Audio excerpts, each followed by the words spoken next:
அல்லேலூயா. அன்பான தேவ பிள்ளைகளே, இந்த அதிகாலை நேரத்திலும் கூட மறுபடியும் நாம் ஒருமித்து இணைந்திருக்கிறது, ஆவியில் இணைந்திருக்கிறது கர்த்தர் நமக்கு தந்திருக்கிற பெரிய ஸ்லாக்கியம். நாம் அறிந்திருக்கிறபடி தொடர்ச்சியாக நாம் ஆவியின் கனிகள் 9 அதை தொடர்ந்து தியானித்து கொண்டிருக்கிறோம். கடைசியாக இந்த நாளில் இச்சை அடக்கம் என்று சொல்லக்கூடிய அந்த விசேஷித்த கனியை குறித்து நாம் தியானம் பண்ணுகிறோம்.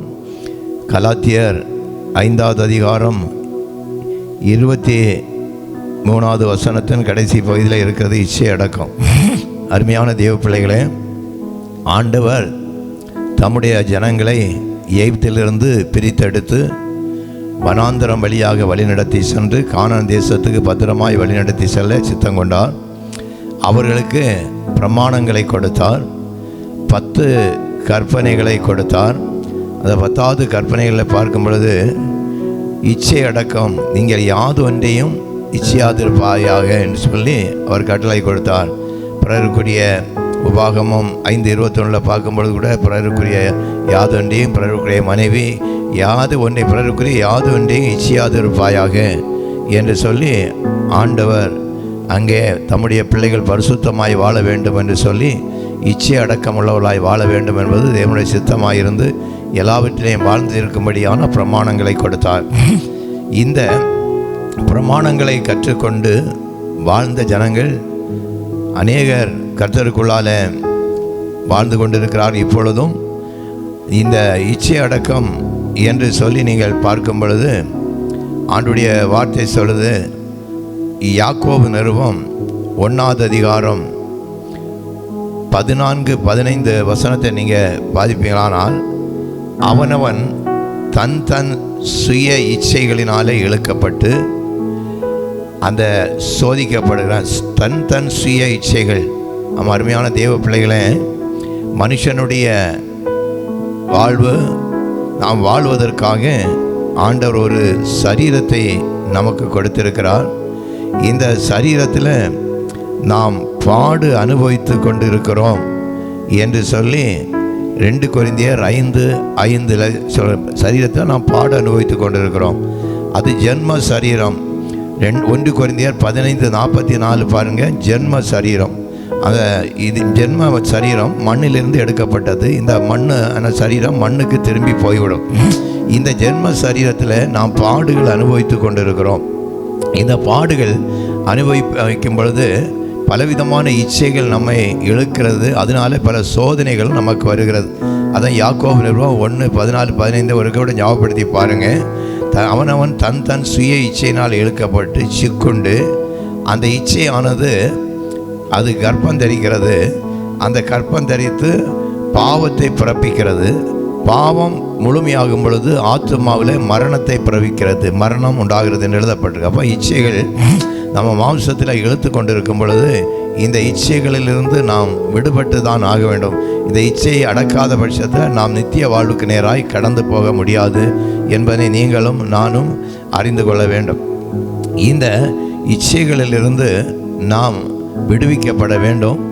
அந்த எப்படிப்பட்ட இச்சைகள் நம்மை இழுக்கிறது என்று சொல்லி ஆண்டவர் அதை நமக்கு விவரித்து காண்பித்து, அது மட்டுமல்ல அதிலிருந்து தப்பி செல்வதற்கு வழியையும் கொடுத்திருக்கிறார்.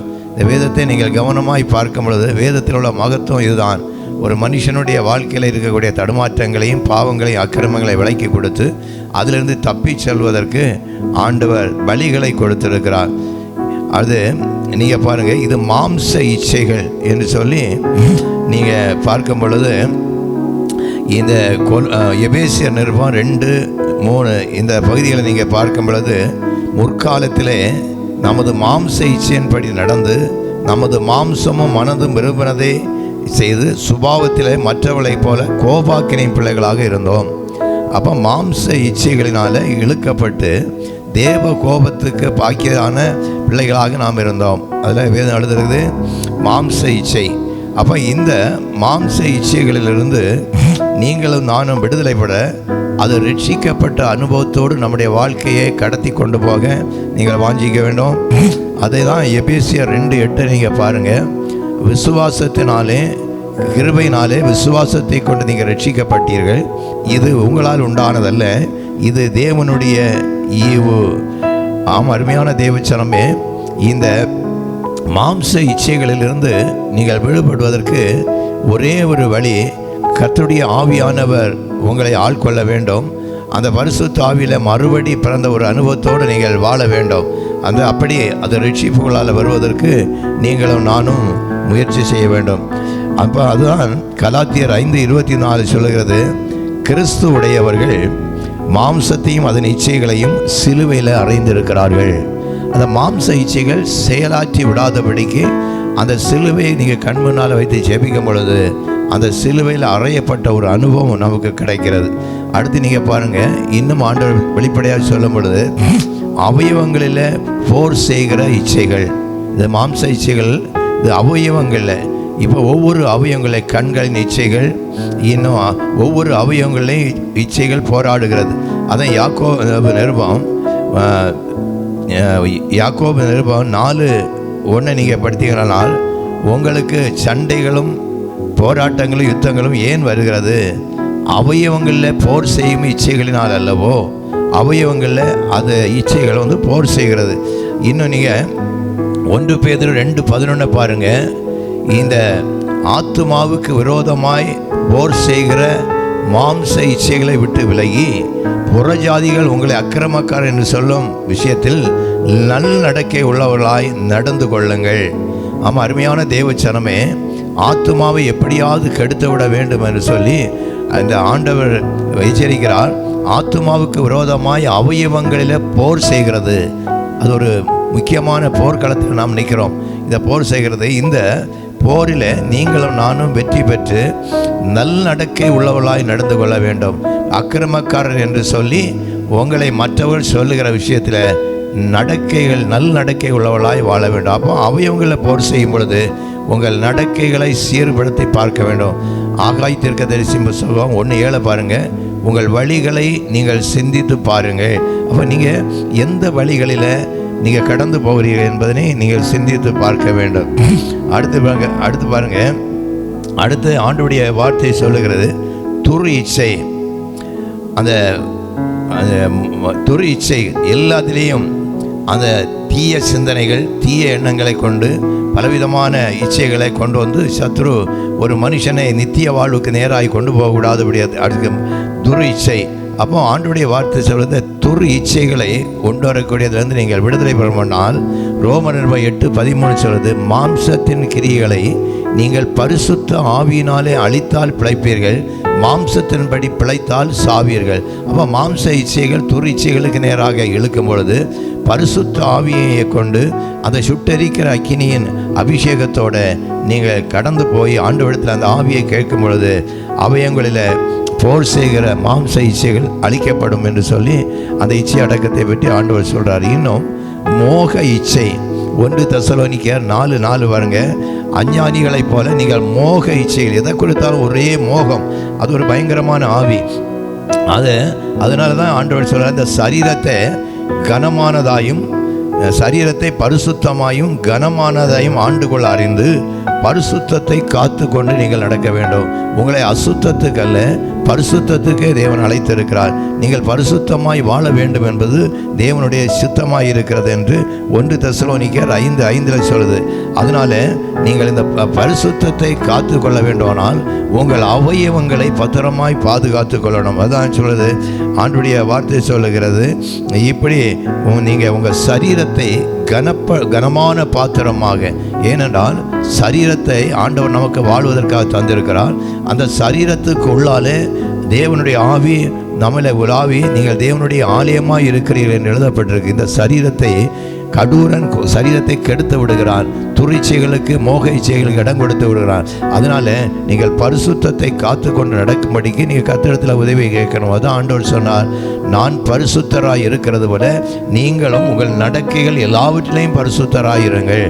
அப்படியே உங்களை பரிசுத்தப்படுத்துகிற கர்த்தர் நானாக இருக்கிறேன், என்னுடைய கட்டளைகளையும் கற்பனைகளையும் கை கொண்டு நடந்தால் போகிறோம், நீங்கள் உங்களுக்கு நான் பரிசுத்தத்தை உண்டாக்குவேன் என்று சொல்லி ஆண்டுடைய வார்த்தை சொல்ல. இன்னும் பாருங்க, இந்த பாலியத்துக்குரிய இச்சைகள், அருமையான தேவச்சனமே, 2 தீமோத்தேயு 2வது அதிகாரம் 22வது வசனத்தில் வாலிப பிராயத்தில் பெரிய ஒரு போராட்டம் பிள்ளையுடைய வாழ்வில், வாலிபருடைய வாழ்வில் அந்த போராட்டம் வந்து கொண்டிருக்கும். இந்த வாலிப இத்தனை இச்சைகளுக்கு நாம் விலகி ஓட வேண்டும்.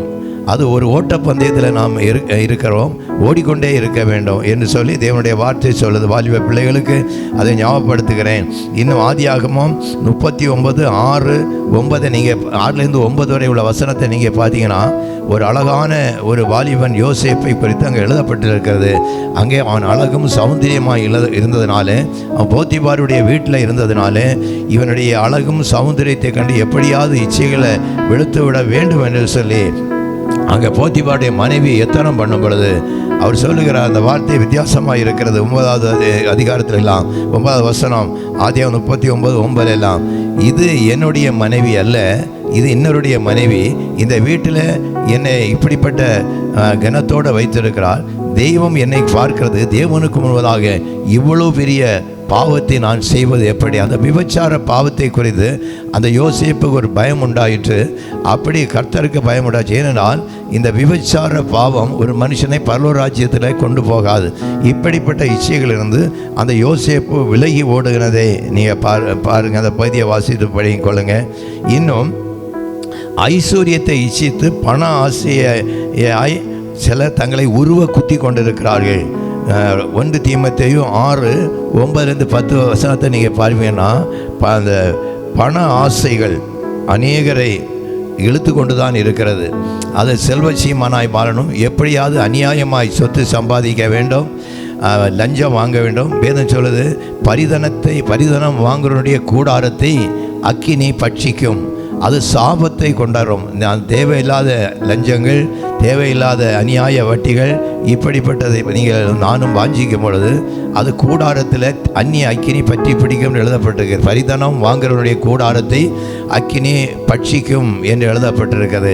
இனி நீங்கள் பார்ப்பீங்களானால் அவர்கள் ஐஸ்வர்யமாக இருந்தது போல இருக்கும், சாபங்கள் உண்டாகி கொண்டே இருக்கும்.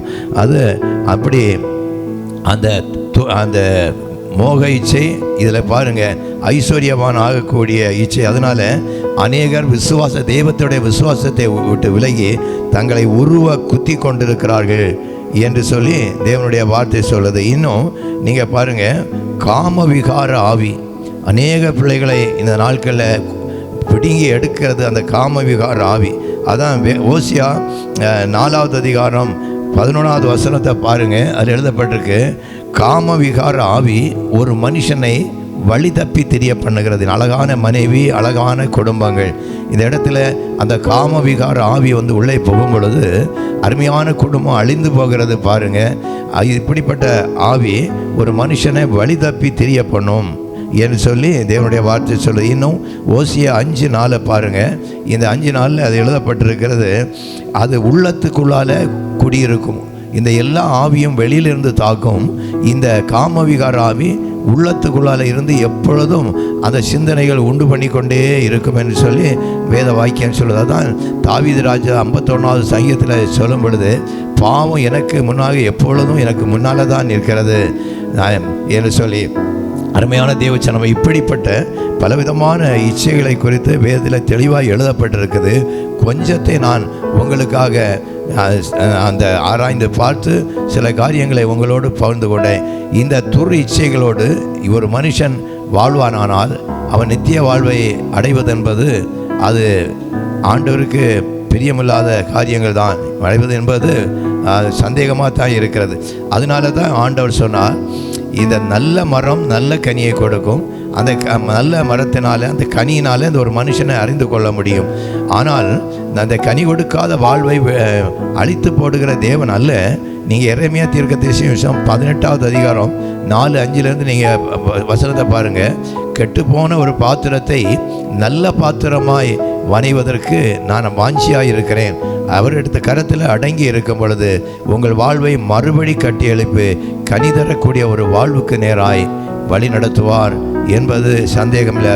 கெட்டு போனதை மீட்டுக் கொள்வதற்கு தேவன் இந்த உலகத்தில் வந்தார். அருமையான தேவச்சனமே, மல்கியா தீர்க்கதரிசி புத்தகம் 2வது அதிகாரம் 14-15 இந்த வசனங்களை நீங்கள் பின்பகுதியை பாருங்கள்.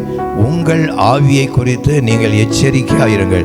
அப்போ நம்முடைய ஆவி எப்படி எந்த நிலைக்கு போய் கொண்டிருக்கிறது, நாம் எந்த இடத்துல இருக்கிறோம், ஆண்டவர் கேட்குறது ஆதாமே நீ எங்கே இருக்கிறாய், அங்கே இருக்கக்கூடிய இடத்தை நீங்கள் பகுத்தறியுங்க. ஐக்கியம் யாரோடு இருக்கிறது என்பதை பார்த்து தேவனோடு ஐக்கியம் உள்ளவர்களாய் வாழ்ந்து இச்சையடக்கம் உள்ளவளாய் வாழ்ந்து ஒரு நல்ல கனி கொடுக்கக்கூடிய வாழ்ந்து சந்ததிகளுக்கும் ஆசீர்வாதத்தை வைத்து போவதற்கு வாஞ்சிங்க. கர்த்தர் உங்களே ஆசீர்வதிப்பார். ஏனென்றால் இப்படி இச்சையடக்கம் இல்லாமல் நீங்கள் வாழ்ந்து கொண்டிருப்பீர்களானால் உங்களோடு அது முடிந்து போகாது, உங்களுடைய சந்தானங்களும் அதை அனுபவிக்க நேரிடும். அதனால் ஆண்டவர் சொன்னார், பெற்றோர்கள் செய்த பாவம் சாபமாக பின்தொடர்ந்து 2, 3, 4 தலைமுறை வரை அது விசாரிக்கிற தேவன். ஆம், அருமையான தேவன், இப்படிப்பட்ட சாபமான வாழ்வில் இருந்து உங்களை ஆசீர்வாதமாக இருப்பதற்கு தான் இந்த நாட்களில் அவர் மரத்திலே தூக்கப்பட்டு சபிக்கப்பட்டு சாபமானார். கலாத்தியர் 3:13 அது அப்படி சொல்லுகிறது.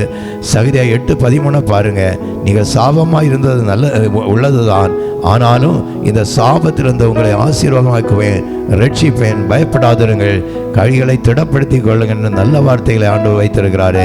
அப்படி சன்னிதானத்தில் வந்து இச்சைகளை, மாம்ச இச்சைகளை பரிசுத்த ஆவியினால இந்த ரோமர் 8:13 படி பரிசுத்த ஆவியினால அழித்து நீங்கள் வெற்றியான வாழ்வு வாழுங்கள். சந்தானங்களுக்கு நல்ல வாழ்வை பெற்று வையுங்கள். இந்த உலகத்தில் நாம் வாழ்ந்ததன் பலனாகிய நித்திய வாழ்வை அடைந்து கொள்ளுங்கள். கர்த்தர் நமக்கு அனுக்கிரகம் செய்வாராக. இணைந்து ஒரு நிமிடம் ஜெபித்து ஆண்டவரை நோக்கி பார்ப்போம். ஹல்லேலூயா. எங்கள் அன்பு தெய்வமே, எங்கள் மீது அன்பு வைத்து புறஜாதிகளுக்குள்ளால சாபமாயிருந்த எங்களை, பலவிதமான இச்சைகளினால் இழுக்கப்பட்டிருந்த எங்களை, முன்னே சபிக்கப்பட்ட ஜனங்களாய் வாழ்ந்து கொண்டிருந்த எங்களை ஆசீர்வாதமாய் வைப்பதற்காக பரலோகத்தின் மகிமை விட்டு பூலோகத்தில் இறங்கி வந்தீர். நாங்கள் உம்மை தேடி வரலப்பா, நீர் எங்களை தேடி வந்தீர். நாங்கள் பாவிகளாய் இருக்கையில் நீர் வந்து எங்களுக்காக மரித்ததினால தம்முடைய அன்பை எங்கள் மீது விளங்க பண்ணினீர். நாங்கள் பாவம் செய்யும் பொழுது அதை அழிந்து போகாதபடி பிதாவினிடத்தில் பரிந்து பேசி கொண்டிருக்கிறீர். பாவம் செய்கிற இடத்துல கிருபை அதிகமாய் பெருகிட்டு என்று எழுதப்பட்டிருக்கிறதே. இன்றைக்கு நாங்கள் ஒவ்வொருவரும் எங்களுடைய வாழ்வில் இருக்கக்கூடிய ஒவ்வொரு இச்சைகளையும் பகுத்து அறிந்து அந்த இச்சைகளை உண்டாக்கும் அவயவங்களை அழித்து போட்டு பரிசுத்த ஆவியின் பலத்தோடு மாம்ச இச்சைகளை பரிசுத்த ஆவியினால் அழித்து மாம்ச இச்சைகளை உண்டாக்கும் அவயவங்களை நீங்கள் அழித்து போடுங்கள் என்று சொன்னபடி அழித்து ஒரு வெற்றியான வாழ்வு வாழ, கர்த்தருடைய இரத்தத்தினால கழுவப்பட்ட வாழ்வு வாழ, ஒரு மகிமையான வாழ்வு வாழ ஒவ்வொரு ஜனங்களுக்கும் அனுகிரகம் செய்யும்படியாய் சேவிக்கிறோம். அதுதான் ஆண்டவர் நீர் சொன்னீரேன். 2 கொரிந்தியர் 3:17 படி அந்த ஆவியானவர் எங்கேயும் அங்கே விடுதலை உண்டு. அந்த ஆவியானவராலே மகிமையின் மேல் மகிமை அடைந்து மறுரூபம் ஆக்கப்பட்ட அனுபவத்தோடு வாழ்வோம் என்று சொல்லக்கூடிய அந்த மறுரூப அனுபவத்தை ஒவ்வொருவருக்கும் கொடுக்க வேண்டும் என்று இயேசு கிறிஸ்துவின் வழியாய் கேட்டோம். ஜெபங்களும் எங்கள் நல்ல பிதாவே. ஆமென். என் ஆத்துமாவே கர்த்தரை ஸ்தோத்திரி, என் முழு உள்ளமே அவருடைய பரிசுத்த நாமத்தை ஸ்தோத்திரி. என் ஆத்துமாவே கர்த்தரை ஸ்தோத்திரி, கர்த்தர் செய்த சகல உபகாரங்களை மறவாதே. ஆமேன். கர்த்தர் நம்மை ஆசீர்வதித்து காக்க கடவர். கர்த்தர் தம்முடைய முகத்தை நம்மையில் பிரகாசிக்க பண்ணி இன்னும் சதா காலங்களிலும் நாம் உறுதியாய் வாழ்ந்து செழித்திருப்பதற்கு பிதா, குமாரன், பரிசுத்த ஆவியானவர் திரியதையும் அருள் புரிவாராக. ஆமென். கிறிஸ்துவுக்குள் மிகவும் பிரியமான சகோதர சகோதரிகளே, உங்களுடைய ஜெப குறிப்புகளை அனுப்ப மற்றும் எங்களை தொடர்பு கொள்ள தொலைபேசி எண் 9487457377 என்கிற நம்பருக்கு நீங்கள் எங்களை தொடர்பு கொள்ளலாம்.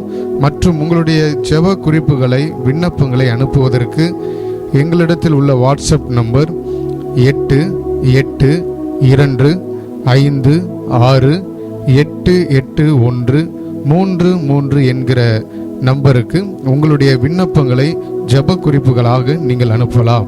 கர்த்தர் தாமே உங்கள் ஒவ்வொருவரையும் ஆசீர்வதிப்பாராக. ஆமென்.